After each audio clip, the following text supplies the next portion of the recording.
Hello, good evening everyone. And आज हम बात करेंगे समास की हिंदी में। समास एक ऐसा टॉपिक है, मैं आपको पहले ही बता देती हूँ। समास एक ऐसा टॉपिक है जो स्कोरिंग है, ठीक है। इजी तो देखो आपको, मुझे लगता है आप समझ आ ही होगा, सब कुछ ही इजी है आपका हिंदी में, कुछ है ही नहीं जो मुश्किल है ना। हिंदी में हम करेंगे अब समास की बात। समास में होता क्या है, पहले इसका मतलब जानेंगे। इसको इसका असली मतलब क्या है। ऐसे नहीं कि समास है तो ये आ गया, नहीं। ये है क्या, ये क्यों यूज होता है, कहाँ पर यूज होता है, ये सब चीज पहले इसकी समझेंगे। उसके बाद हम इसके टाइप्स पे जाएंगे, ठीक है। चलो बात करते हैं समास की। समास होता क्या है। जब भी हम क्या करते हैं, दो शब्दों को, जैसे दो या दो से अधिक शब्दों को मिलाकर कोई एक नया शब्द बनाते हैं। क्या करते हैं, दो शब्दों को मिलाकर। ये आपने पहले भी किया था, है ना। एक बहुत ऐसा एग्जाम्पल जो आप समझ सकते हो। दो शब्दों को मिलाकर एक नया शब्द बनाते हो। क्या करते हो, एक नया शब्द बनाते हो, उसको हम बोलते हैं समास। क्लियर। उसको हम क्या बोलते हैं, उसको हम बोलते हैं समास। बेसिकली दो शब्दों को आपने क्या करा, उन्हें जोड़ा और उससे एक नया शब्द बना दिया, उसको हम बोलते हैं समास। समास में क्या होता है, जो विभक्ति होती है ना, मैंने आपको कारक पढ़ाए थे ना। हमने जब कारक पढ़े थे, मैंने आपको बताया था कर्ता ने, कर्म को, करण से, उसमें क्या होते हैं, ने, के, का, पर, से, ये सारे शब्द होते हैं ना। तो ये जो सारी विभक्तियां होती हैं बेसिकली, ये सारी गायब हो जाती है। गायब कैसे हो जाती है, हिम प्लस आले, ये ऐसा होना चाहिए ना। हिम, अगर आप प्लस वाला साइन हटा दो यहाँ पे, तो ये बनेगा हिम का आले। अगर आप इसको हिंदी भाषा में लिखो तो ऐसे बनना चाहिए, हिम का आले। और मैंने इसको क्या कर दिया, मैंने इसको बना दिया हिमालय। तो ये क्या हो गया, इसमें से मैंने क्या करा, इसमें से मैंने जो ये विभक्ति थी इसको हटा दिया, है ना। विभक्ति गायब हो गई और एक नया शब्द बन गया। ये होता है हमारा समास, ठीक है। ये होता है हमारा समास। अब आपको यहाँ पे डेफिनेशन लिखनी है समास की। तो आप यहाँ पे समास के लिए लिख सकते हो, दो या दो से अधिक, दो या दो से अधिक शब्द मिलकर, दो या दो से अधिक शब्द मिलकर नया शब्द बनाएं, नया शब्द बनाएं और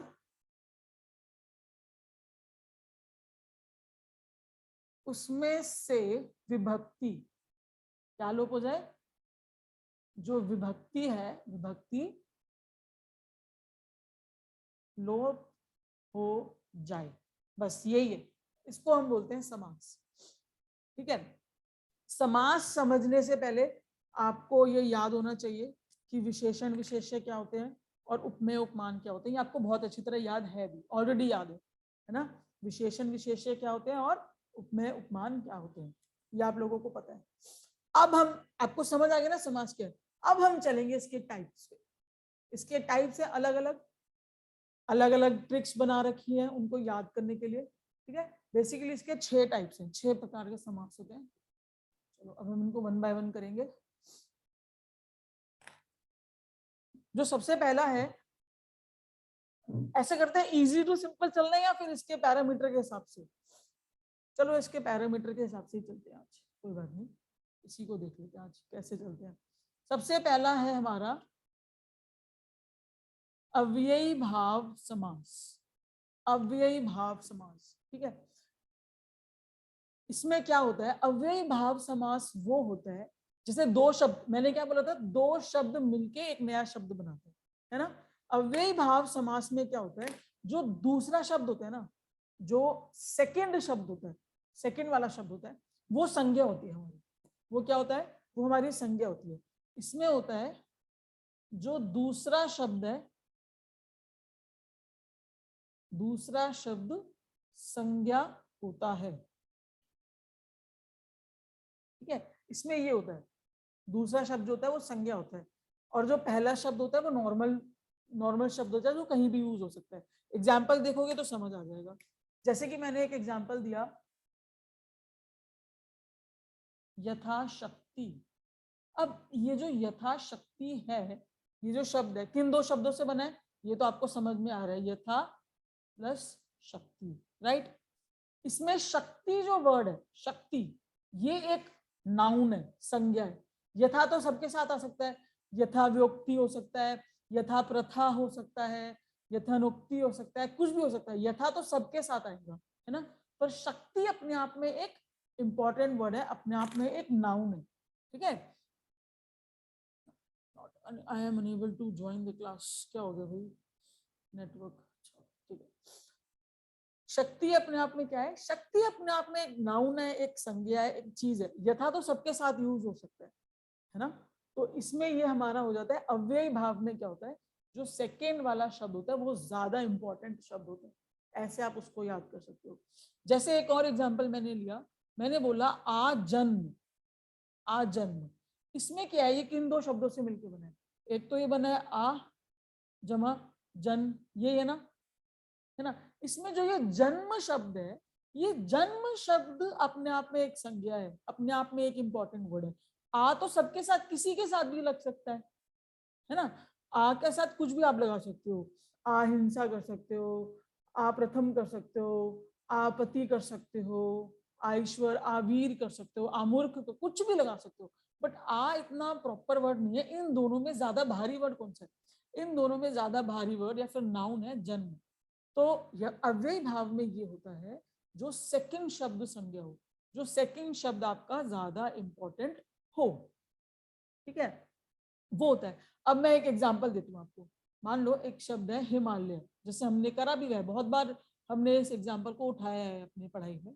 हिमालय में क्या है, अब ये जो आलय है ये बना है दो शब्दों से, हिम जमा आलय।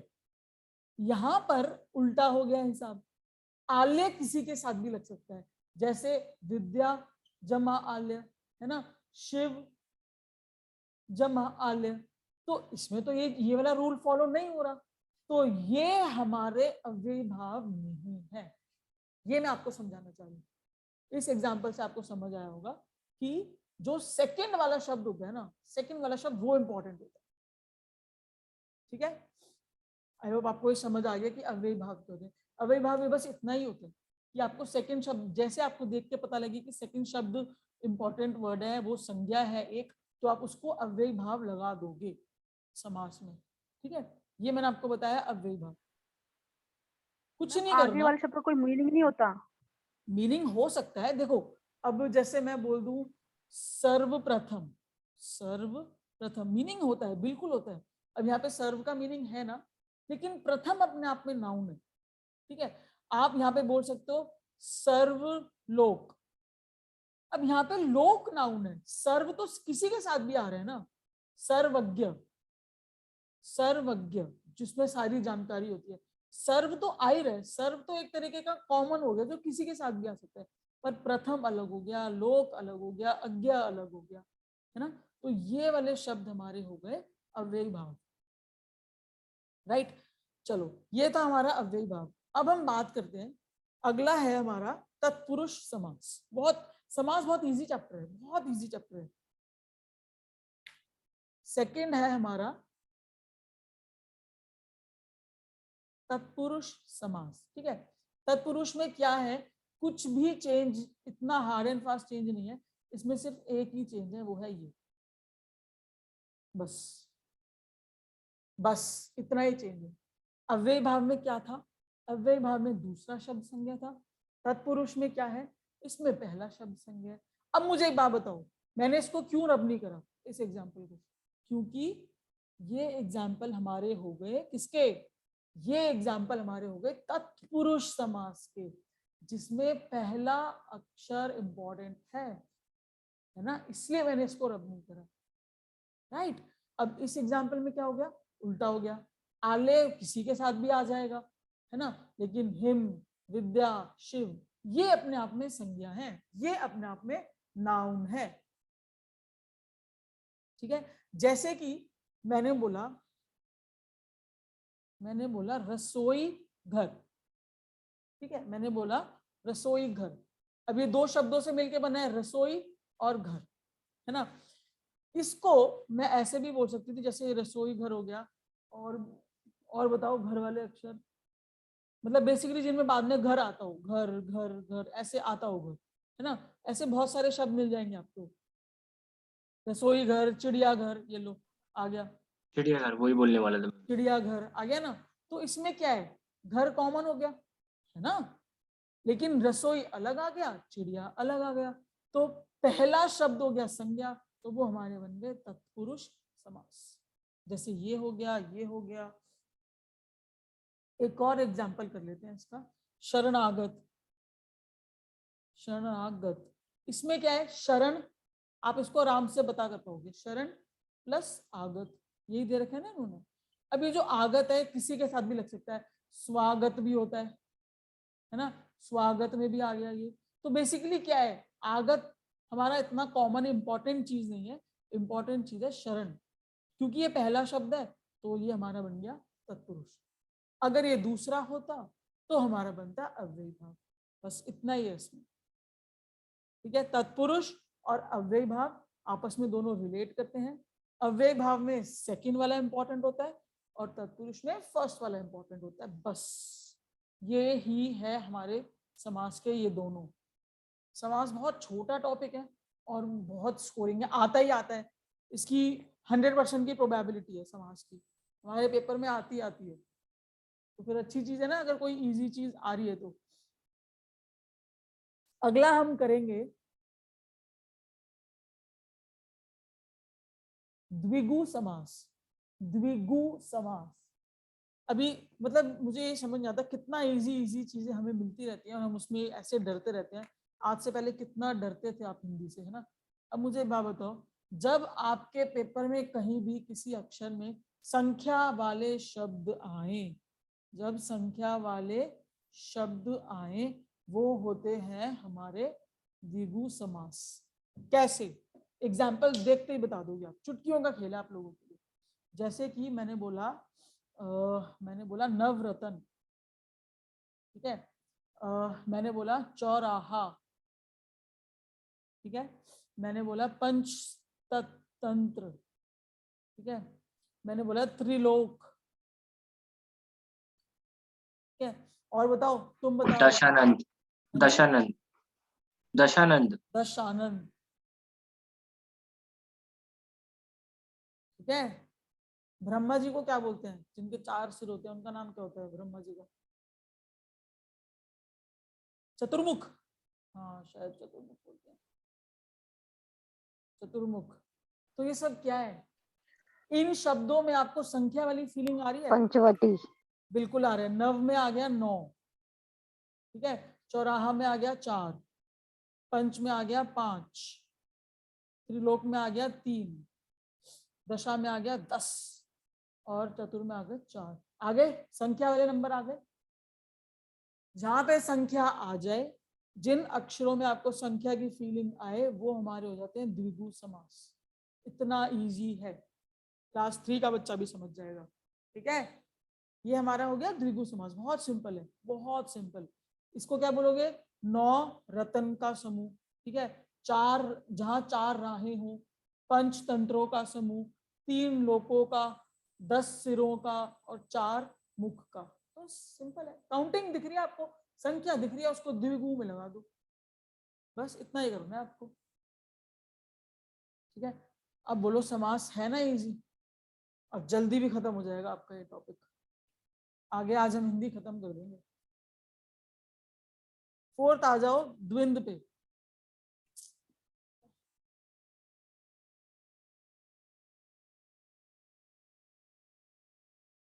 इसका नाम है द्विंद समास, ठीक है। द्विंद का मतलब क्या होता है, कोई बताएगा मुझे, कोई तो बता सकता है द्विंद का मतलब?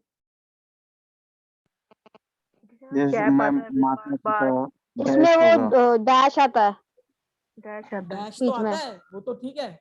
इसकी ट्रिक तो यही है सिमिलर कि होता है देखो, मैम।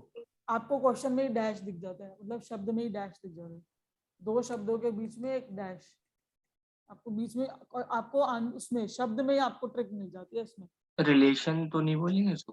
हाँ ऐसा ही काइंड ऑफ, ठीक है। इसमें क्या होता है, दो शब्दों के बीच में बराबर का मोल होता है, ठीक है, बराबर की वैल्यू होती है, और उसके बीच में डैश का यूज होता है, बस ये सोना चांदी। हाँ ऐसे, ठीक है। दो शब्दों के बीच में बराबर का, उनका बराबर की वैल्यू होती है। आप इसको लिख लेना, मैं इसके डायरेक्ट एग्जांपल्स करा रही हूँ आपको, जैसे कि माता पिता, ठीक है, दाल रोटी, अभी एक ने बोला सोना चांदी, दिन रात, जिनके बीच में ये डैश है, ठीक है, अपना पराया, कोई भी, कितने कितने एग्जाम्पल, अनगिनत एग्जाम्पल है इसके द्वंद्व के। द्वंद्व समास वो शब्द होते हैं जिनके बीच में बराबर का मोल होता है, जिनकी बराबर की तुलना करी जाए, बस उतना है। इसकी ट्रिक यही होती है कि आपको देखो, इसको आप अगर ऐसे लिखो, बन गया आपका आंसर, दो शब्द हैं उनके बीच में डैश है, और इसको ऊपर लगा दोगे तो बन गया द्वंद्व, बन गया ना। तो ये इसकी ट्रिक है, क्योंकि जनरली क्या होता है, द्विगु और द्वंद्व में हम कंफ्यूज हो जाते हैं कि द्वंद्व कौन सा था और द्विगु कौन सा था। तो उसके लिए मैंने आपको बताया, ये ट्रिक याद रखना द्वंद्व के लिए, कि द्वंद्व डैश वाला है और दूसरा वाला द्विगु वाला है। एक और तरीका है वैसे द्विगु को याद करने का, मैं बता देती हूँ। द्विगु, गिनती शुरू होती है ना, गिनती मतलब काउंटिंग, द्विगु में ग आता है, ठीक है, ग से गिनती, एक दुई। हाँ द्विगु, दो वैसे संस्कृत में ऐसे बोलते भी हैं, ठीक है, डन, बस यही था इसमें द्वंद्व समास। अब आ जाओ और भी सिंपल, इनसे भी सिंपल, वो एक और है हमारा, फिफ्थ है वो है हमारा बहुब्रीहि समास। फिफ्थ वाला है हमारा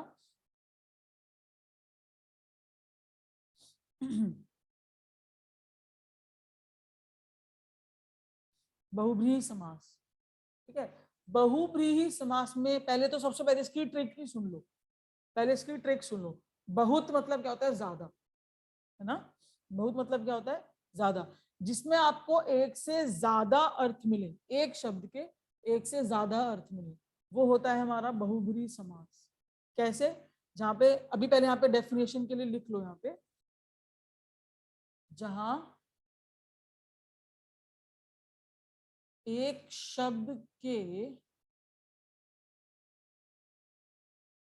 दो अर्थ बने, ठीक है, ये लिख लेना इसका आंसर उसके डेफिनेशन में, जहां एक शब्द के दो अर्थ बने। कैसे, अभी किसी एक ने बोला था ना कि दश आनंद, है ना, दश आनंद, पहले एग्जांपल्स बताती हूँ आपको फिर समझना। नीलकंठ,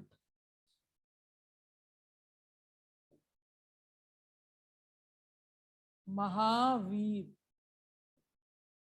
और चतुर्मुख,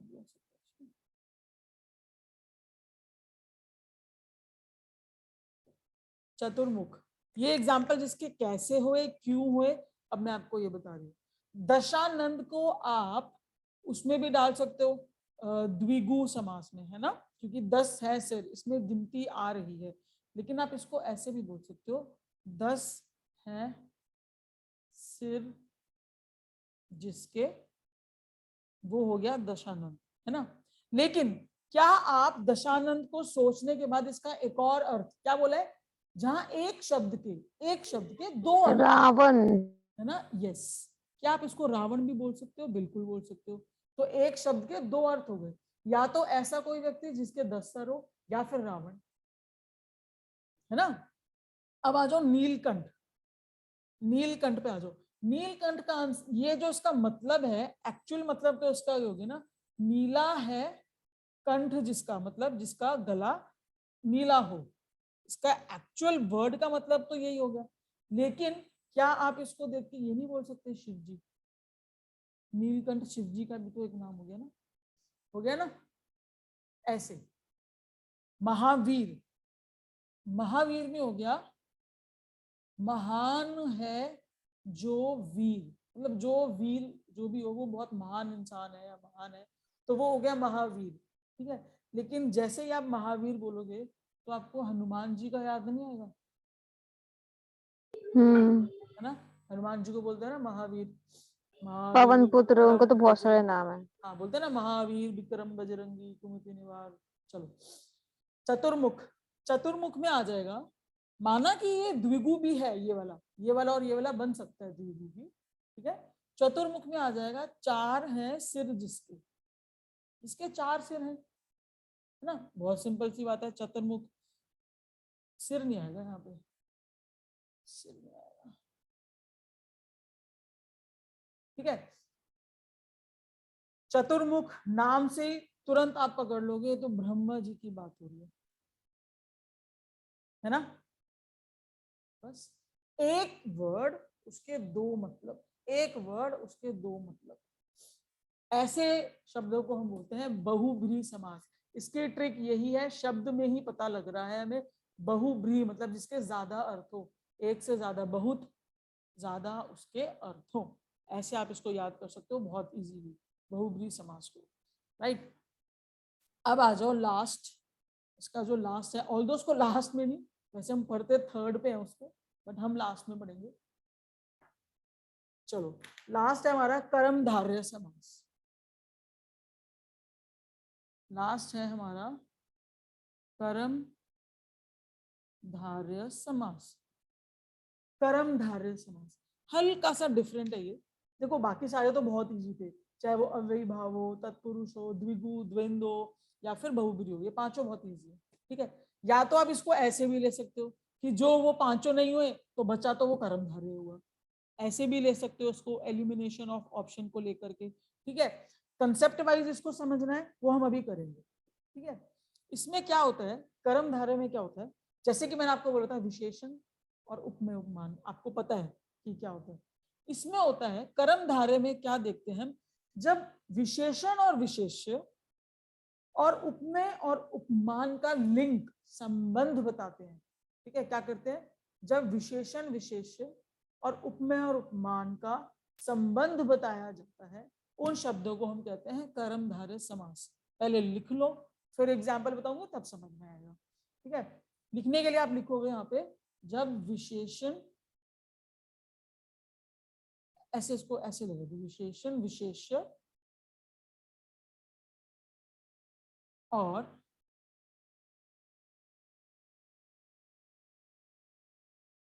उपमेय उपमान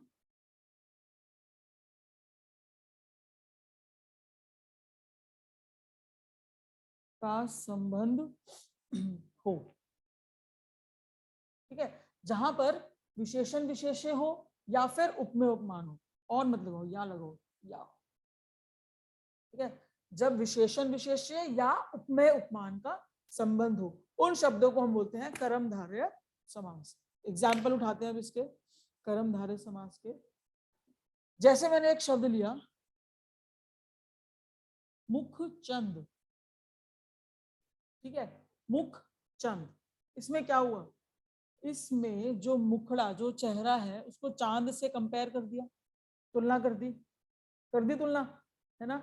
चांद के समान मुंह, यही हुआ ना इसका मतलब। अगर इसका मुझे मतलब लिखना हो, चांद के समान मुंह, मुख लिख लो, चलो। क्या ये सही है इसका मतलब, बिल्कुल सही है। यहाँ पे आपने क्या करा, यहाँ पे आपने उपमेय उपमान लगा दिया, है ना। आपने तुलना कर दी, किसकी, मुख की, कौन सी चीज से, चांद से। उपमान क्या हुआ, चांद, उपमेय क्या हुआ, मुख, सिंपल, ठीक है। एक और शब्द लेते हैं, एक और शब्द, ठीक है। चरण कमल, ये शब्द आपने पहले पढ़ा हुआ है, जो पढ़ा हुआ है उससे करो ताकि चीजें कंसेप्ट क्लियर हो। इसमें क्या हो रहा है, चरणों को कमल के समान लगा दिया, तो हम क्या ऐसे कर सकते हैं, कमल के समान चरण लिख सकते हैं, बिल्कुल लिख सकते हैं, बिल्कुल लिख सकते हैं इसको। तो ये हमारा क्या बन गया, ये हमारा बन गया उपमेय उपमान, यानी कि कर्मधारय, ये भी कर्मधारय, ठीक है। एक और एग्जांपल करते हैं, ये तो दोनों उपमेय और उपमान की होगी ना, क्योंकि तुलना कर रहे हैं। है ना, कंपैरिजन कर रहे हैं। यहाँ तो हमने उपमेय और उपमान के दोनों एग्जाम्पल ले लिए, एक एग्जाम्पल इसका भी करते हैं, विशेषण और विशेष्य का। जैसे कि मैंने एक लिया नील गाय, मैंने लिया नील गाय, ठीक है। अब यहाँ पे विशेषण विशेष्य आ गया। क्यों? विशेषण क्या है, उसकी क्वालिटी क्या है, नीली, है ना, नीली है जो गाय, ऐसे लिख सकती हूँ मैं इसको, बिल्कुल लिख सकती हूँ। विशेषण क्वालिटी क्या है, नीली, है ना, या नीला। और विशेष्य किसकी क्वालिटी बता रहे हो, गाय की क्वालिटी बता रहे हो। तो नील गाय क्या हो गया, नील गाय हो गया हमारा कर्मधारय समास, क्योंकि इसमें आ गया विशेषण और विशेष्य। पीताम्बर भी हो सकता है इसका एग्जाम्पल फिर। इसका पीताम्बर, पीताम्बर कैसे, एक second पीला, हाँ पीला वो अंबर जिसका पीताम्बर, मैंने पढ़ा था मतलब पहले कहीं पे, मेरे को लगा ऐसा तो होता। मेरे ख्याल से पीताम्बर हम शायद मैं गलत नहीं हूं तो गणेश जी को शायद हम पीताम्बर बोलते हैं। अगर गणेश जी, देखो आपने सही बोला है, कर्मधारय हो सकता है। अगर हम गणेश जी को पीताम्बर बोलते हैं या नहीं मुझे याद नहीं आ रहा है, शायद हम बोलते हैं, तो ये फिर बहुब्री हो जाएगा। बोलते हैं। बोलते हैं, हाँ कंफर्मेशन है। कंफर्म है ना, तो फिर ये बहुब्री हो जाएगा। हाँ तो दो मतलब आ गया ना, पीला है जो अंबर हो सकता था लेकिन उसका गणेश जी बन गया, तो फिर इसलिए वो बहुब्री में चला जाएगा। ठीक है। चलो एक और एग्जांपल करते हैं इसका, लगा लो प्रधानाचार्य लिखते हैं इसमें, प्रधानाचार्य, ठीक है, प्रधानाचार्य। अब ये विशेषण और विशेष्य मिल गया, है ना। विशेषण क्या है, क्वालिटी क्या है, कि वो प्रधान है ना, प्रधान है वो, ठीक है। कौन है प्रधान, किसकी विशेषता है कि वो प्रधान है, कोई एक आचार्य है उसकी विशेषता है, ठीक है। तो प्रधान है जो आचार्य, है ना, ये इसका हो गया विशेषण, ये हो गई विशेष्य, तो ये हमारा हो गया कर्मधारय समास। इतना इजी है ये समास का चैप्टर, इतना इजी, और आपको पता भी लगा, आपका कंप्लीट भी हो गया। यही आना होता है इसमें बस, और कुछ नहीं आना होता। समास खत्म, बस इतने ही 10 में। 6 ही है समास में बस, और इन्हीं में से बस और 100% गारंटी है क्वेश्चन आता है, लिख ओके। के ले लो, 100% क्वेश्चन आता है इसमें से। और आज से पहले आपको पता भी नहीं था ये समास, अब देखो कितनी अच्छी तरह आ गया कि नहीं आया, आ ही जाना चाहिए वैसे तो। आगे आगे बिल्कुल आया, ये तो मतलब इजी था फिर भी, मतलब ठीक था, आपने जिस हिसाब हाँ से बताया बिल्कुल है बिल्कुल सिखाया, बिल्कुल। इससे easy क्या ही होगा। छोटी सी एक ट्रिक और बताऊं आपको इनको समास को पकड़ने की। देखो आपने द्विगु तो पकड़ लिया, ये तो काउंटिंग वाला है, ठीक है। द्विंद आपने पकड़ लिया, इसमें वो डैश वाला आता है, क्योंकि बीच में ही डैश दिख रहा है आपको, ठीक है, ये संख्या वाला हो गया, राइट। उसके बाद हमने पढ़ा था बहुब्री, बहुब्री भी आपको समझ में आ गया, क्योंकि उसमें बहु मतलब एक से ज्यादा, दो अर्थ निकल रहे हैं, ये भी आपको समझ में आ गया, ठीक है। अव्यय भाव और तत्पुरुष, ठीक है। और एक दूसरा था, लास्ट हमने पढ़ा कर्मधारय। म्यूट कर लो प्लीज, म्यूट कर लो कृतिका। देखो इसमें क्या है, इनको याद करने का तरीका बताती हूँ। कर्मधारय को याद करने का बहुत अच्छी तरीका है, जिसने कोई कर्मधारय का धारण कर रखा हो, जिसने कोई क्वालिटी, कोई कर्म, कुछ चीज धारण, धारण मतलब अपने अंदर पोजेशन, ठीक है, कोई चीज अपने अंदर पोजेशन कर रखी हो, वो होते हैं हमारे कर्मधारय। तो इसलिए आपको कर्मधारय भी याद हो गया। बस अव्यय भाव और तत्पुरुष आपको देखना पड़ेगा। अव्यय भाव में सेकंड वाला शब्द संज्ञा होता है, और तत्पुरुष में फर्स्ट वाला शब्द संज्ञा होता है, ये आपको देखना पड़ेगा बस, बाकी तो याद करने की कोई जरूरत ही नहीं है। चलो ये था हमारा समास। चलो अब हम आगे चलेंगे, अब हम एक छोटा सा टॉपिक है, एक बहुत ही सिंपल सा टॉपिक है और इजी है, काफी इजी टॉपिक है, वो है वाक्य। और ये बहुत पेपर में आता है, ठीक है, ये पेपर में आता ही आता है। लास्ट में हमने हिंदी जो भी पढ़ी है ना, वो सब पेपर में आती है, चाहे वो अलंकार हो, समास हो, संधि हो, संधि तो आती आती है। और उसके बाद ये वाक्य है, ये सब आता है, ठीक है। वाक्य क्या होता है, जल्दी से कोई बताओ मुझे, वाक्य क्या होता है, जल्दी से अनम्यूट करेंगे और बताएंगे क्या होता है वाक्य। गुड वो क्वेश्चन, वाक्य, लेकिन पढ़ा था तो भूल गया, मतलब पहले पढ़ा था। जैसे मैं बोलते हैं ना वाक्य में प्रयोग, जैसे कोई वर्ड, मतलब कोई वर्ड दे रखा हो या कोई सेंटेंस दे रखा है तो हमें उसका पूरा मतलब वो होना चाहिए, मीनिंग पता होना चाहिए। वाक्य में प्रयोग जैसे बोलते हाँ, हैं, जो शब्दों के अर्थ को समझाए वो वाक्य होता है, ऐसा कुछ है क्या? जो जैसे कि शब्दों पढ़ा कोई था, धीरे धीरे याद आ रहा है। जिसमें करता हो, अब हिंदी वाली लैंग्वेज थोड़ी सी तो बोलोगे ना, कर्म हो ऐसे कुछ तो बोलोगे ना, करने वाला हो, डूअर हो, और कोई एक वर्ब हो। इंग्लिश में जिसको हम बोलते हैं सब्जेक्ट हो और वर्ब हो, बस काफी है। ये वाक्य है जिसका मतलब पता लगे हमें, ठीक है। अब हमें क्या करना है, वाक्य कितने प्रकार के होते हैं? वाक्य होते हैं कुल 3 प्रकार के, मात्र 3 प्रकार के। सबसे पहला वाक्य होता है सरल वाक्य। सबसे पहला वाक्य होता है सरल। अब सरल नाम ही सरल, तो उसमें हम क्या डिफिकल्टी पैदा करेंगे, है ना। दूसरा वाक्य होता है हमारा संयुक्त वाक्य। दूसरा होता है संयुक्त वाक्य। और तीसरा वाक्य हमारा होता है मिश्रित वाक्य। क्या होता है? मिश्रित वाक्य, या फिर मिश्र वाक्य भी बोलते हैं, मिश्रित वाक्य भी बोलते हैं, ठीक है, दोनों बोलते हैं उसको। ये 3 प्रकार के हमारे वाक्य होते हैं। एक एक करके तीनों को समझेंगे। सरल वाक्य, सरल वाक्य का मतलब ये हो गया कि बहुत ही सिंपल एक सेंटेंस जिसमें एक कर्ता हो, एक ही कर्म हो रहा हो और एक ही क्रिया हो, ठीक है। करने वाला भी एक है और काम भी एक ही हो रहा है, बस ये होता है हमारा सरल वाक्य। जैसे कि मैंने बोला सरल, आप यहाँ पर लिख लो, सरल वाक्य में कर्ता, कर्म और क्रिया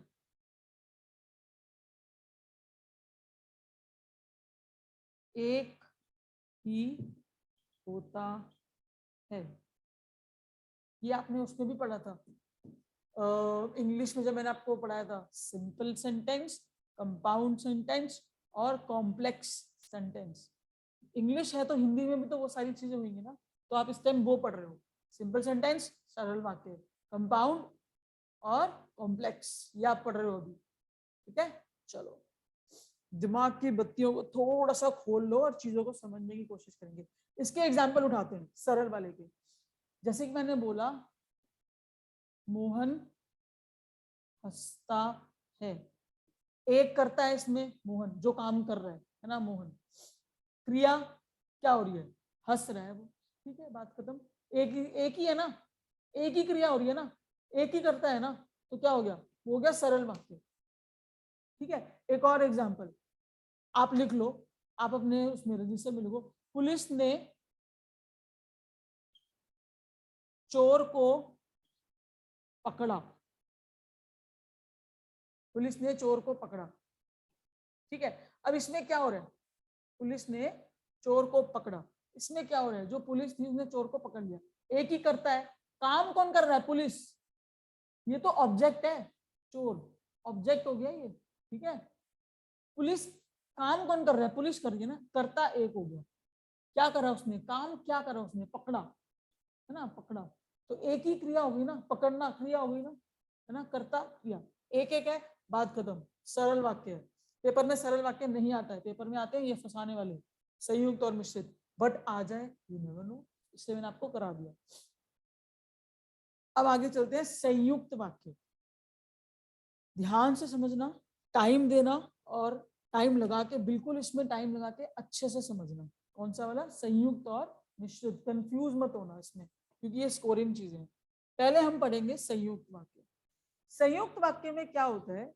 दो या दो से अधिक, उसमें मुख्य वाक्य मतलब मेन सेंटेंस, इंपॉर्टेंट सेंटेंस, दो या दो से अधिक होते हैं, ठीक है। और ये आपस में डिपेंडेंट नहीं होते। बेसिकली इंग्लिश में जब हमने पढ़ा था तो ये होते हैं इंडिपेंडेंट सेंटेंस। जो दोनों सेंटेंस होते हैं वो इंडिपेंडेंट होते हैं, आपस में इनका मेल नहीं होता, डिपेंड, निर्भर नहीं करते आपस में, ठीक है। इनमें इनमें क्या लगता है? इनमें, इन्हें जोड़ने के लिए लगता है और, ठीक है, इन्हें जोड़ने के लिए लगता है तथा, ऐसे ऐसे शब्द लगते हैं इनमें, और, तथा, फिर, ठीक है, या फिर या, ऐसे शब्द लगते हैं इनमें। अथवा भी लगा लो, अथवा, ठीक है, और तथा, फिर, या, अथवा, किंतु भी आ सकता है इसमें, किंतु, राइट। ये सारे शब्दों से जो सेंटेंस जुड़े होते हैं ना, उन शब्दों, उन वाक्यों को हम बोलते हैं संयुक्त वाक्य। कैसे? पहले इनका एक एग्जांपल करते हैं।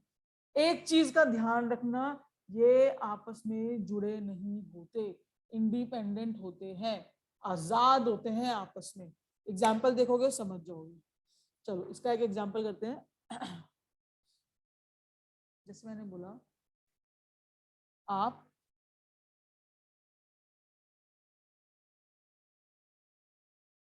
चाय पियोगे या कॉफी, ठीक है, एक ये सेंटेंस है, आप चाय पियोगे या कॉफी, राइट।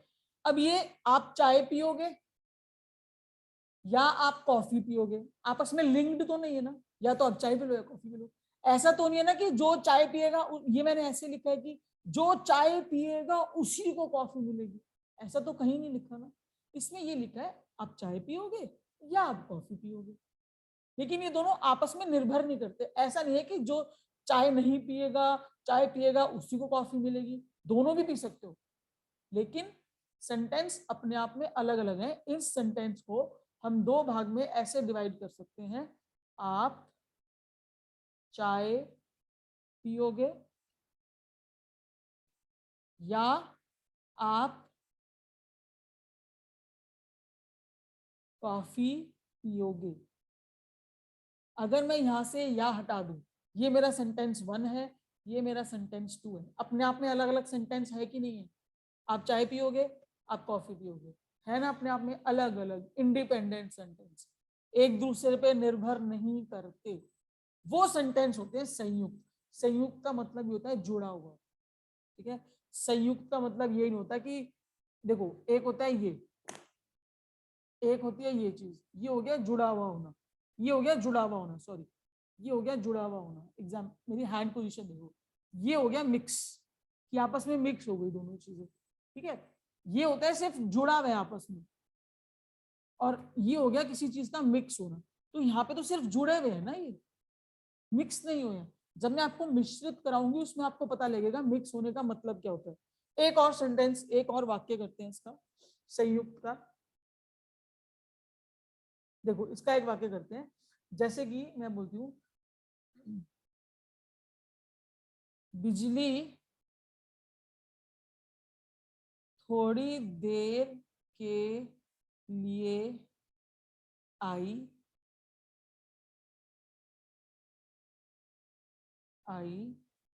और राधा चली गई, ठीक है। अब मुझे एक बात बताओ, अगर मैं इस सेंटेंस को यहां से और हटा दूं, बाय चांस हटा दूं, ये सेंटेंस नंबर 1 बन गया, बिजली थोड़ी देर के लिए आई, पूर्ण विराम, ठीक है। ये मेरा दूसरा सेंटेंस है, राधा चली गई, भाई गई होगी, कहीं गई होगी, उसका मर्जी, जहां भी जाए वो, हमसे पूछ के थोड़ी जाएगी। तो क्या हुआ इसमें, इसमें क्या हुआ, दो इंडिपेंडेंट सेंटेंस है, हाँ हमने उनको जोड़ा। कैसे जोड़ा हमने, हमने उनके बस यहाँ पे और लगा दिया, लेकिन सेंटेंस अपने आप में पूरे हैं। इसमें करता है, देखो इसका करता दिख गया मुझे, इसका मुझे वो भी दिख गया, क्या दिख गया, क्रिया दिख गई, ठीक है। तो इसमें क्या हुआ, इसमें भी करता है, बिजली करता हो गई, बिजली थोड़ी देर के लिए आई, ये इसकी क्रिया हो गई, राइट। तो संयुक्त वाक्य वो होते हैं जिसमें दोनों सेंटेंस में अपने अपने करता हो और क्रिया भी हो, ठीक है। ये होते हैं हमारे संयुक्त वाक्य। अब आ जाओ मिश्रित पे, थोड़ा इससे अलग है। अब आ जाओ मिश्रित वाक्य पे। इसको ना ऐसे भी लिख देते हैं, मिश्र ऐसे भी लिख देते हैं, और मिश्रित ऐसे भी लिखते हैं, ठीक है। तो कंफ्यूज मत होना कि मैम ने मिश्र नहीं कराया था, पेपर में मान लो इसकी जगह ऐसे लिखा आ जाए, सिर्फ इतना सा लिखा आ जाए कि मिश्र वाक्य में कन्वर्ट करें, तो कंफ्यूज मत होना, ये दोनों एक ही चीज है, राइट। चलो मिश्रित वाक्य क्या होते हैं, मिश्रित खिचड़ी बनती है ना, ऐसा तो नहीं है ना कि दाल अलग कुकर में मम्मी उबाल रही हैं और चावल अलग कुकर में मम्मी उबाल रही हैं, ऐसा तो नहीं होता ना। जब खिचड़ी बनती है तो ये दोनों एक ही कुकर में मिक्स हो जाते हैं। हाँ, दाल चावल अलग बना रहे हो वो अलग चीज है, पर खिचड़ी बना रहे हो तो एक ही कुकर में होती है वो। तो यहाँ पर आप मिश्रित में क्या कर रहे हो, अब आपके जो वाक्य होंगे ना, मिश्रित वाक्य में जो हमारा इंडिपेंडेंट यानी कि जो स्वतंत्र वाक्य है, जो फ्री, जिसके सब जो पूरा है, उस पे एक वाक्य निर्भर जरूर करेगा। इसमें लिखने के लिए आप कैसे करोगे, जैसे आप यहाँ पे लिख लो, इंडिपेंडेंट वाक्य के ऊपर एक या एक से ज्यादा भी हो सकता है वाक्य, कम से कम एक तो निर्भर, ये निर्भर वर्ड को अंडरलाइन कर लेना, करता है। ठीक है, ये होता है हमारा मिश्रित वाक्य, जहां पे वो निर्भर करता है। इसको अलग पेन से लिखो, अंडरलाइन करो, कुछ भी करो, ये इंपॉर्टेंट है इसमें। ठीक है, इनको कैसे पकड़ेंगे हम, इनको पकड़ने के तरीके, इनको पकड़ने के तरीके हैं हमारे, इसमें शब्द, उसमें कैसे शब्द यूज हो रहे थे, और, अथवा, या, किंतु, यहाँ पे कैसे शब्द प्रयोग होंगे, यहाँ पे शब्द हमारे प्रयोग होंगे जैसे वैसे। ठीक है, जब तब, ठीक है, ऐसे, क्योंकि, राइट, और जैसे वो आप ये भी लगा सकते हो इसमें, जैसे तैसे, जब तब, जो और वह, हाँ ये भी आएगा इसमें, जो और वह। ठीक है, ऐसे शब्द भी आ सकते हैं इसमें।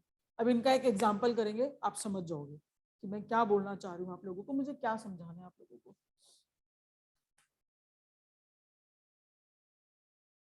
जब मैं छोटा बच्चा था, जब मैं छोटा बच्चा था तब साइकिल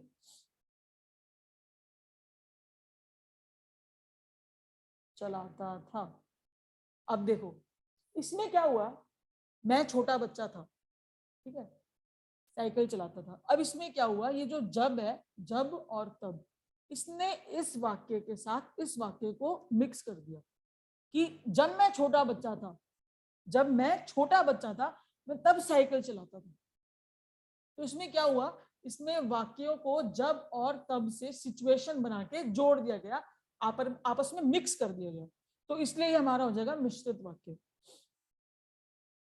एक और एग्जांपल करते हैं इसका, जो लड़का कमरे में बैठा है वह मेरा भाई है। अब देखो इसमें क्या हुआ, जो लड़का कमरे में बैठा है, जो लड़का कमरे में बैठा है वह, जो और वह आ गए इसमें, वह मेरा भाई है। ठीक है, इसमें भी क्या हुआ, इस वाक्य के साथ इस वाक्य को जोड़ दिया गया, इन दोनों वाक्यों को मिक्स करा गया, एक दूसरे से डिपेंड किया गया, तो वो हमारा हो गया मिश्रित वाक्य। वैसे तो आप देखो ट्रिक तो इसमें यही है, मिश्रित में हमेशा आगे और पीछे दो वर्ड्स मिल जाते हैं आपको, और जो वो वाले होते हैं उसमें नहीं मिलते हैं, उसमें एक वर्ड मिलता है। पर हाँ, इसमें एक ये क्योंकि लग जाता है, क्योंकि एक सिंगल वर्ड है लेकिन बनता वो मिश्रित वाक्य का है। ठीक है, इसका कि आपको क्योंकि का एक एग्जाम्पल कराती हूँ, एक क्योंकि का एग्जाम्पल कर लो ताकि समझ आ जाएगा आपको।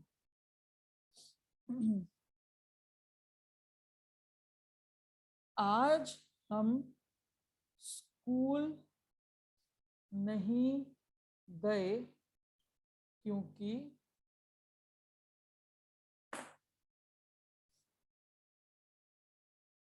वर्षा हो रही थी। देखो सिचुएशन इसने कैसे डिपेंड करे एक दूसरे पे, आज हम स्कूल नहीं गए, ठीक है, ये अपने आप में एक सेंटेंस हो गया। क्यों नहीं गए, उसको डिपेंड बना दिया इस पे, किस पे, बारिश पे, क्योंकि वर्षा हो रही थी इसलिए हम स्कूल नहीं गए। तो एक ये क्योंकि का एग्जाम्पल है, इस क्योंकि ने आपको बता दिया कि ये दोनों आपस में डिपेंडेंट है। स्कूल नहीं गए इसलिए नहीं गए क्योंकि बारिश हो रही थी, अगर बारिश नहीं होती तो स्कूल जाते, राइट। तो ये होते हैं हमारे, क्या होते हैं हमारे, ये होते हैं हमारे मिश्रित वाक्य। ध्यान दो, सरल वाक्य में एक ही कर्ता और एक ही क्रिया।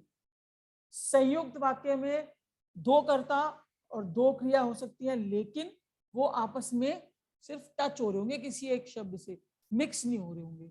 जहां हम बात करेंगे मिश्रित वाक्य, उसमें होगा कि जब तब जैसे तैसे जहां वहां जिसका उसका, है ना, जो ऐसे शब्द होते हैं वो इन्हें जोड़ के एक मिश्रित खिचड़ी बना देता है उनकी, उनको पूरा एक कंप्लीट एक सेंटेंस बना देता है, राइट। उसको हम बोलते हैं मिश्रित वाक्य। आई होप आपको ये समझ आ गए, समझ आ गया, वाक्य समझ आ गया। Yes ma'am. ओके, इजी है ना, हिंदी इजी है। हाँ। हिंदी में मैं बता रही हूँ 17-18 कहीं नहीं गए, और वो तीन भी मैं तीन का जो रेशो लेके चल रही हूँ वो सिर्फ इसलिए लेके चल रही हूँ जैसे कि विलोम में फंस जाओगे, हम भी फंस जाते हैं, ऐसा कुछ नहीं है, विलोम में फंस गए कोई बात नहीं, क्या फर्क पर्यायवाची पड़ता है। पर्यायवाची में सब। हाँ, पर्यायवाची में फंस गए, इसमें फंस गए, कोई बात नहीं, इसमें 1 2 3 नंबर छोड़ लो। लेकिन ये बेवकूफी मत करना, विलोम आता नहीं है और उसका गलत वाला तुक्का मार के आ गए, तुक्के वाली बेवकूफी मत करना हिंदी में, क्योंकि हिंदी स्कोरिंग सब्जेक्ट बन गया है अब आपका। ये बेवकूफी मत करना, छोड़ देना क्वेश्चन, लेकिन उसको अटेम्प्ट मत मैं करना, नहीं आता तो छोड़। मैम एक क्वेश्चन था समाज के ऊपर। जैसे इस पे अगर मान लो समास पे, हाँ बोलो बोलो। हाँ, जैसे आपने बोला दशानंद है ना, दशानंद में पता लग रहा है जिसके 10 सिर होते हैं, हाँ तो ये बहुब्रीहि समास भी बन सकता है और द्विगु भी बन सकता है, क्योंकि इसमें संज्ञा हाँ का भी आ रहा है। हाँ, तो इसमें किसी में आंसर लगाएंगे हम, अगर दोनों ऑप्शन दे दिए तो? देखो दोनों ऑप्शन दिए तो फिर आप केस कर देना, वरना बहुब्री अगर किसी का बनता है तो बहुब्री लगाना, क्योंकि बहुब्री की वैल्यू ज्यादा है कि वो दो बना रहे हैं इसलिए, ठीक है। वो कह सकते हैं कि बहुब्री सही आंसर है क्योंकि दो से ज्यादा अर्थ हो रहे हैं। तो अगर ऐसा ऑप्शन फंसता है तो अटेम्प्ट आप बहुब्री पे करना उसको। Okay okay. ठीक है, म्यूट कर लो please, Pralay please ma'am mute. Yes ma'am, संयुक्त और मिश्रित, मैम इंग्लिश पर please tell me what is संयुक्त और व्हाट इज मिश्रित, हाँ कंपाउंड और हाँ, complex, sure I am sure confuse sure, about it. ठीक है डन, ठीक है। इसको करने का एक तरीका है, संयुक्त और मिश्रित को ऐसे करो इस बार आप, ये है आपका संयुक्त, ठीक है, ये है आपका मिश्रित, राइट। संयुक्त में क्या होता है, सेंटेंस प्लस सेंटेंस, ठीक है। मिश्रित में क्या होता है, प्लस सेंटेंस प्लस सेंटेंस, यहाँ पे एक वर्ड होता है और यहाँ पे एक वर्ड होता है। संयुक्त में सिर्फ बीच में एक वर्ड होता है, ठीक है। एक ट्रिक ये है इसकी पहचानने की।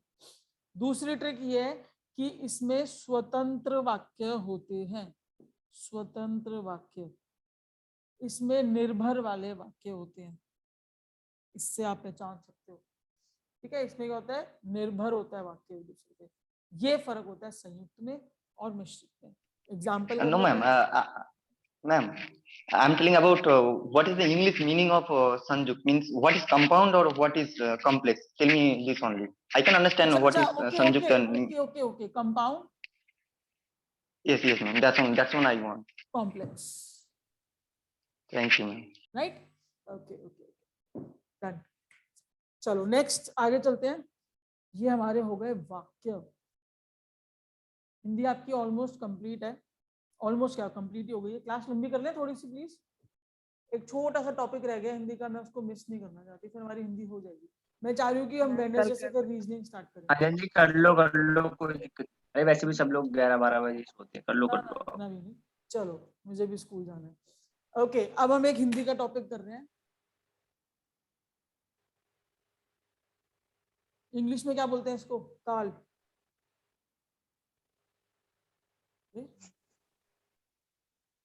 क्या बोलते हैं इंग्लिश में, टेंस मैम। Very good. हम पढ़ने जा रहे हैं टेंसेस, बहुत छोटा, हिंदी में छोटा है ये टॉपिक बहुत, ठीक है, काफी छोटा है इनफैक्ट हिंदी में। 3 तरीके के काल होते हैं हमारे,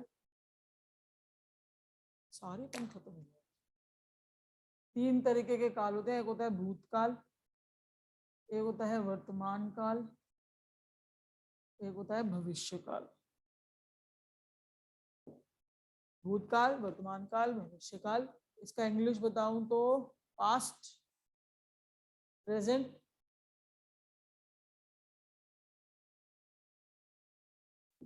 फ्यूचर टेंस। ये होते हैं हमारे टेंसेस जो हमने पहले भी कर रखे हैं। भूतकाल होता है जो हो चुका, डन। पास्ट काल डूइंग, भविष्य काल विल डू, है ना, यही सारी चीज होती है।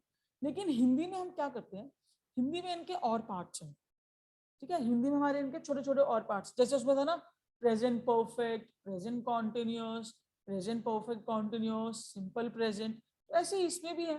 हिंदी में भी हमारे कुछ इसके पार्ट्स हैं। क्या टाइम हो गया? 25। तो अब हम इनके पार्ट्स पढ़ेंगे। पहले हम पढ़ेंगे पास्ट टेंस। मुझे लेकिन 1 मिनट का टाइम दो, पेन की इंक फिर से खत्म हो गई। Just give me 1 minute.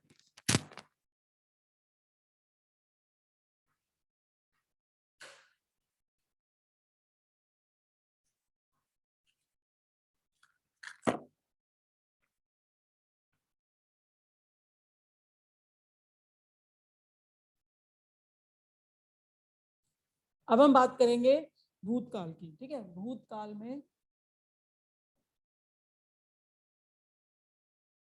थोड़े से इसके और भी पार्ट्स होते हैं। सबसे पहला जो हमारा भूतकाल का पार्ट है वो है हमारा असामान्य भूतकाल, ठीक है। आप इसको बोल कैसे कर सकते हो, इसको लिखते हैं ऐसे हम, आपको कैसे, चलो आसन भूतकाल लिखते हैं इसको। क्या लिखते हैं? आसन्न भूतकाल। इसको बेसिकली हम बोलते हैं असामान्य भूतकाल।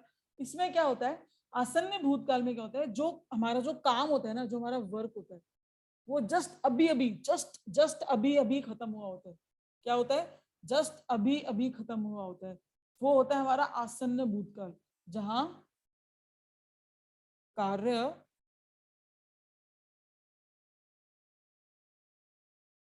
अभी अभी समाप्त हुआ हो, राइट। ये होता है हमारा आसन्न भूतकाल। इसका एक एग्जांपल बताती हूँ आपको। जैसे कि मैंने बोला, नौकर दूध रख कर चला गया, ठीक है। नौकर दूध रख कर चला गया, रख कर, अभी अभी रख कर चला गया ना। ये सेंटेंस पढ़ के आपको एक फीलिंग आ रही है कि अभी अभी जस्ट ये काम अभी अभी हुआ है ना। नौकर दूध रख कर चला गया, ये हो गया अभी अभी वाला काम। एक होता है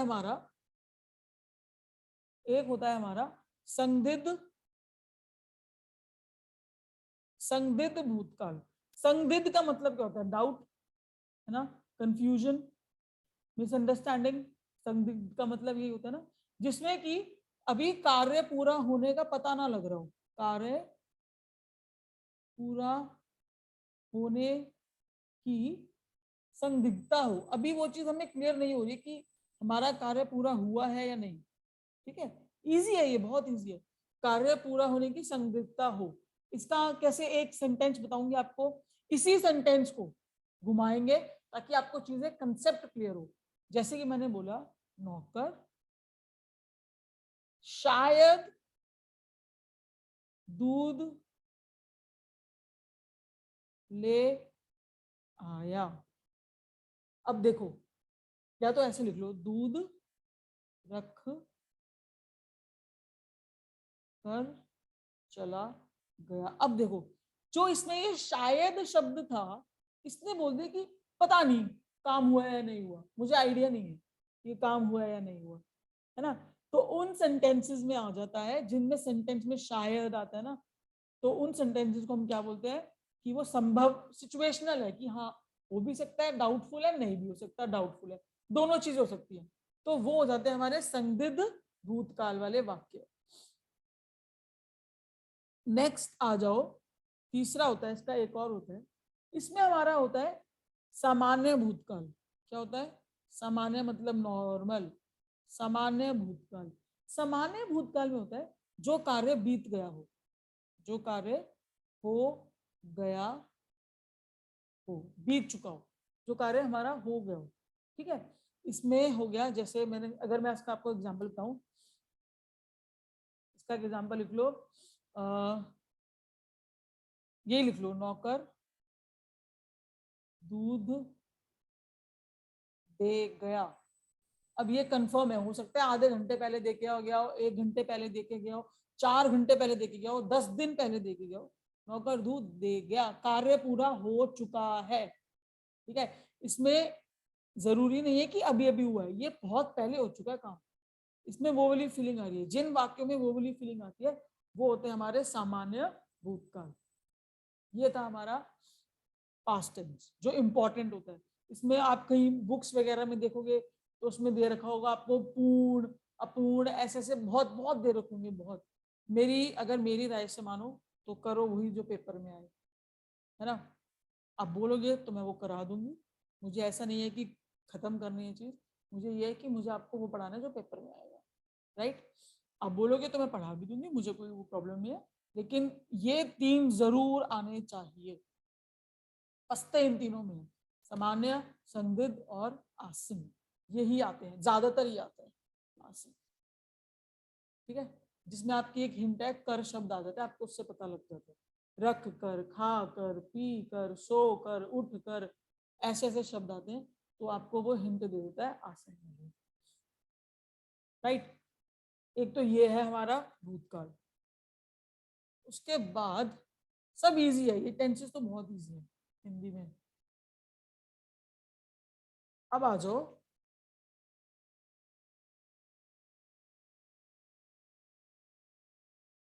वर्तमान काल पे। वर्तमान का मतलब क्या होता है? वर्तमान का मतलब जो अभी चल रहा है ना। वर्तमान काल में हमारा सबसे पहला टॉपिक होता है सामान्य वर्तमान। देखो ये भूतकाल में भी था सामान्य, है ना। वर्तमान काल में सामान्य वर्तमान काल, इसमें होता है जो हमारा कार्य है ना वो बहुत ही सिंपल रूप से वर्तमान में होता हुआ हमें दिख रहा है। मतलब इसको हम कैसे लिखेंगे? इसको हम लिखेंगे कार्य सिंपल रूप से, सामान्य रूप से हो रहा है। वर्तमान काल है तो है आ जाएगा। ठीक है, इसका मैंने एग्जांपल दिया आपको बच्चे पढ़ते हैं, सामान्य रूप से, नॉर्मल रूप से काम हो रहा है। ठीक है, काम हो रहा है। इसकी एक हिंट दूं अगर मैं आपको, सामान्य काल की जो हिंट है उसमें ता है, ते है या फिर ती है, ये वाले शब्द आते हैं। ये है सामान्य काल की हिंट, सामान्य वर्तमान काल की, राइट। उसके बाद एक हमारा इसमें होता है, हमने उसमें पढ़ा था संदिग्ध, है ना, पढ़ा था, भूतकाल में भी पढ़ा था, तो हम इसमें भी पढ़ेंगे संदिग्ध। संदिग्ध वर्तमान काल, इसमें क्या होता है? सेम संदिग्ध वर्तमान काल में भी ये होता है कि कार्य पूरा होने में डाउट है। मतलब कार्य पूरा होने में संदेह आ रहा है, हमें क्या आ रहा है? संदेह हो, डाउट हो कि पता नहीं कार्य पूरा हुआ भी है या कार्य पूरा नहीं हुआ। ठीक है, जैसे कि इसमें अगर मैं आपको अगर आपको एक सेंटेंस बना के दिखाऊं तो इसका सेंटेंस बन जाएगा, इसका लगा लो, माँ खाना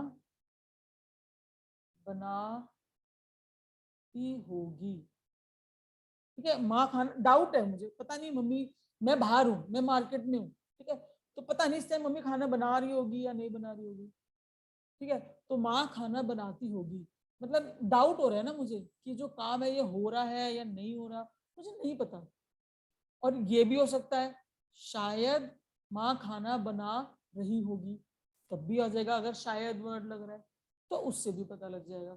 शायद नहीं भी लग रहा तो भी आपको डाउट का पता लग रहा है, इसमें संदेह हो रहा है आपको कार्य होने का कि माँ खाना बनाती होगी, मुझे कंफर्म नहीं है, तो इसलिए वो आपका हो गया संदिग्ध वाक्य, राइट। एक और है इसमें, इसको देखने वाली चीज है, ये इसके आगे स्टार लगा लेना, जैसे इसको करोगे इसके आगे स्टार लगा लेना, पूर्ण वर्तमान काल। यह है हमारा पूर्ण वर्तमान काल। अब देखो, पूर्ण का मतलब कि काम को पूरा हो जाना, है ना। अब बोलोगे कि मैम अगर काम पूरा हो गया तो वो तो भूतकाल में आना चाहिए, क्यों क्यों नहीं आना चाहिए, मैं अभी आपको बताती हूँ। इसके लिए लिखने के लिए आप यहाँ लिखोगे जहां कार्य पूरा हो गया हो। अब आप बोलोगे मैम अगर कार्य ही पूरा हो गया तो उसको भूतकाल में डालो ना, लेकिन अगर मैं ये बोलूं, देखना मेरा एग्जांपल देखना,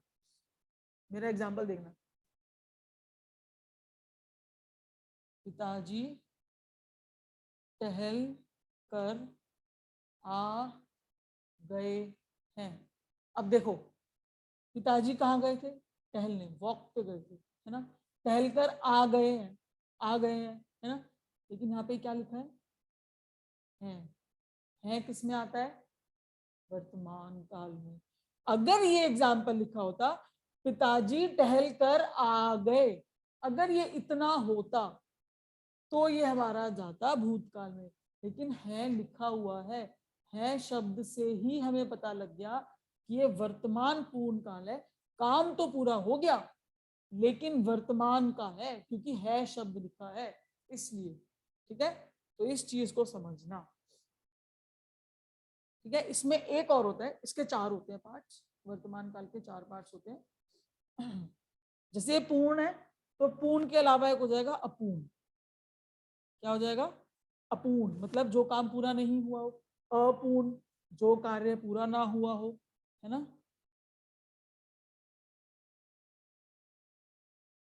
जो कार्य पूरा ना हुआ हो।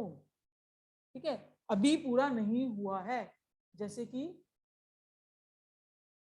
सेंटेंस है, आप सब पढ़ रहे हो। क्या ये कार्य पूरा हो गया? नहीं हुआ। अभी भी आप पढ़ रहे हो, वर्तमान में चल रहा है। ठीक है, एक और सेंटेंस, अध्यापक पढ़ा रहे हैं, तो वो अभी भी पढ़ा रहे हैं, अभी सेंटेंस खत्म नहीं हुआ है, इसकी वैल्यू अभी भी चल रही है, अपूर्ण है, अभी भी वो काम हो रहा है, प्रोसेस में है।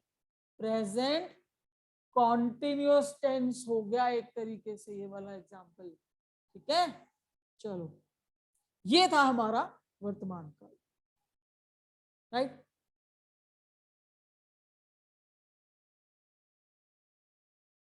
अब आ जाओ भविष्य काल पे। अब आ जाओ भविष्य काल पे। भविष्य काल में देखो, भविष्य काल में पूर्ण अपूर्ण तो होंगे ही नहीं, क्योंकि जो चीज अभी हुई नहीं है तो पूरी कैसे हो जाएगी? भविष्य का मतलब आने वाला, है ना। एक होता है हमारा भविष्य काल का, एक होता है हमारा सामान्य भविष्य काल। ठीक है, सामान्य भविष्य काल, इसमें क्या होता है कि भविष्य में कार्य पूरा हो। ठीक है, अभी कार्य पूरा नहीं हुआ है, भविष्य में कार्य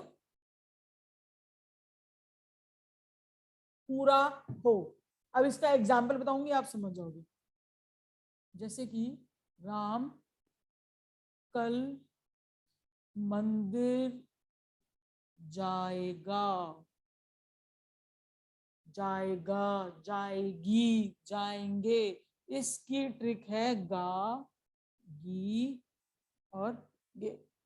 ठीक है, राम कल मंदिर जाएगा, मैं प्रतियोगिता में गाऊंगी, कल परीक्षा हो जाएगी, ऐसे। ठीक है, सामान्य भविष्य का, इतना सिंपल है। उसके बाद आ जाओ, नेक्स्ट जो हमारा होता है संदिग्ध, बोल लो उसको। ठीक है, डाउट वाला आ गया फिर से, संदिग्ध बोल लो या फिर संभाव्य भी बोल सकते हो। ठीक है, संदिग्ध भविष्य काल मतलब कि कार्य की संभावना, कार्य होने की संभावना, जो उसका डाउट है, संभावना है, चांसेस है ना, भविष्य में हो। क्या हो? कार्य की संभावना भविष्य में हो। ठीक है, अब इसका एक एग्जांपल देखो। इसका अगर मैं आपको एक एग्जांपल दूं, कार्य की संभावना भविष्य में हो, जैसे कि आप लगा लो, हो सकता है, हो सकता है आज वर्षा हो, है ना। चांसेस है, मतलब डाउट है, हो भी सकता है, नहीं भी हो सकता है। शायद कल से स्कूल खुल जाए, है ना, पता नहीं, शायद है, शायद हो सकता है कल से स्कूल खुल जाए, शायद हो सकता है ना भी खुले, तो डाउट है आपको इसमें, राइट। तो ये हो जाते हैं हमारे संभाव्य या फिर संदिग्ध भविष्य काल, ठीक है। एक और होता है इसमें, एक इसमें थोड़ा सा अलग प्रकार का होता है, लास्ट है बस ये खत्म, उसके बाद हेतु हेतु मत, हेतु हेतु मत भविष्य काल। इसमें क्या होता है कि भविष्य में होने वाली जो क्रिया होती है ना, वो किसी पे डिपेंड होती है। क्या होता है इसमें, इसमें होता है भविष्य में होने वाली क्रिया, भविष्य में होने वाली क्रिया दूसरी क्रिया पर निर्भर हो, ठीक है। ये कैसे होगा, भविष्य में होने वाली क्रिया दूसरी क्रिया पर निर्भर कैसे हो सकती है। अभी एक एग्जांपल लिखती हूँ, आपको समझ आ जाएगा, एक ही एग्जांपल से समझ जाओगे इस चीज को। अगर तुम मेहनत करोगे, ठीक है, अगर तुम मेहनत करोगे तो तुम सफल होगे। अब देखो, भविष्य में अगर तुम मेहनत करोगे, अगर तुम मेहनत अपनी शुरू कर दोगे, अगर तुम मेहनत कर रहे हो तब तुम भविष्य में सफल हो जाओगे। मतलब एक क्रिया सफल होना, ये वाली क्रिया किस पे निर्भर करती है, मेहनत करने पर। तो क्या ये वाली क्रिया इस पे डिपेंडेंट हो गई, क्या ये वाली क्रिया इस पे निर्भर हो गई, उसमें हम बोलते हैं हेतु हेतु मत, ठीक है। हेतु हेतु मत बोलते हैं जिसमें आप डिपेंडेंसी दिखाते हो। एक और एग्जांपल कर लेते हैं इसका। इसका एक एग्जांपल है जैसे कि यदि आप घर आओगे तब हम पढ़ेंगे।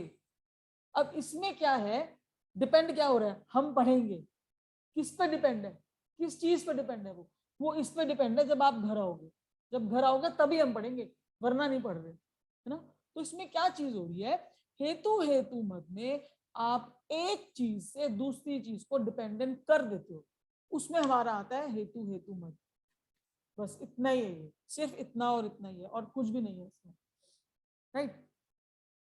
तो आई गेस आपको आज समझ आया। आज हमने 3 टॉपिक, बहुत ही छोटे छोटे टॉपिक थे, जो simple simple topic, scoring topic थे हिंदी के, समास, वाक्य और काल, ये 3 चीजें आज हमने कवर करी है। आई होप आपको चीजें समझ आ गई होंगी आज की, और आज के लिए बस हाँ इतना जी, ही हाँ जी, काफी है, आइए। ठीक है।